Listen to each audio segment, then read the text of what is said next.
আসসালামু আলাইকুম viewers, welcome back to my channel. Hopefully আপনারা সবাই ভালো আছেন। আজকে আমি আপনাদের সাথে শেয়ার করতে চলে এসেছি মজাদার কলার মোচার ভাজির রেসিপি।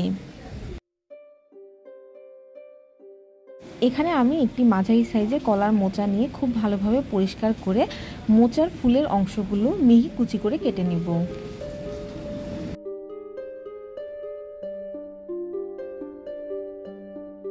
মোচার ফুলের অংশগুলো প্রথমে ধুয়ে নিয়ে তারপর আপনারা কাটবেন। সেক্ষেত্রে হাতে কষের পরিমাণ কম জড়াবে। খুব ভালোভাবে মিহি কুচি করে এবার এগুলোকে আমি পানিতে সিদ্ধ করে নিব।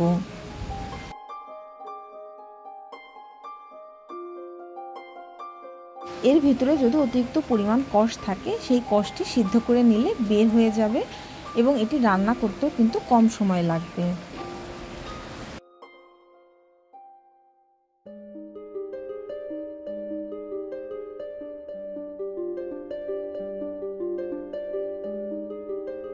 খুব ভালোভাবে সিদ্ধ করে কলার মোচাটি আমি একটি ঝুড়ির ওপর রেখে সমস্ত পানি ঝরিয়ে নিয়েছি। এবার কড়াইতে আমি দিয়ে দিব 4 চা চামচ সয়াবিন তেল, দিয়ে দিচ্ছি 2টি পেঁয়াজ, হাফ রসুন এবং 4টি কাঁচামরিচ এবং 1 চা চামচ হলুদের গুঁড়া, প্রয়োজন মতো লবণ। অন্যদিকে আমি একটি মাঝারি সাইজের আলুকে এভাবে কিউব করে কেটে নিয়েছি। পেঁয়াজ রসুনগুলো হালকা নরম হয়ে আসলে আমি এর মধ্যে দিয়ে দিব কিউব করে রাখা আলুর টুকরোগুলো। আলুর টুকরোগুলো দিয়ে আমি মাঝারি আঁচে আলুগুলোকে একটু তেলের উপর ভাজি করে নিব। যখন আলুগুলো একটু নরম হয়ে আসবে তখন আমি এর মধ্যে দিয়ে দিব আগে থেকে সিদ্ধ করে রাখা কলার মোচাগুলো।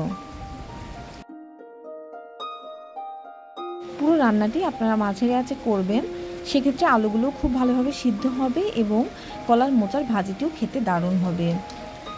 এবার মাঝারি আঁচে কলার মোচার সাথে আলুগুলো খুব ভালোভাবে আমি নেড়ে ভাজিটি করে নিব। মাঝারি আঁচে 20 থেকে 25 মিনিট সময় খুব ভালোভাবে জাল করে নিলে সমস্ত আলুগুলো সিদ্ধ হয়ে যাবে এবং মোচাগুলো খুব ভালোভাবে ভাজি হয়ে আসবে। এর ভেতরে থাকা সমস্ত পানিগুলো একেবারে শুকিয়ে হালকা তেল ছেড়ে দিবে এবং সেই পর্যায়ে কিন্তু ভাজিটি আমি চুলা থেকে পরিবেশনের জন্য নামিয়ে নিব। এই পর্যায়ে আমি একটু চুলার ঢাকনা দিয়ে জাল করে নিয়েছি, এতে করে এর ভেতরে থাকা সমস্ত পানিগুলো একেবারে টেনে নিবে। এই ভাজিটি সাধারণত একটু ভাজা ভাজা হলেই খেতে ভালো লাগে।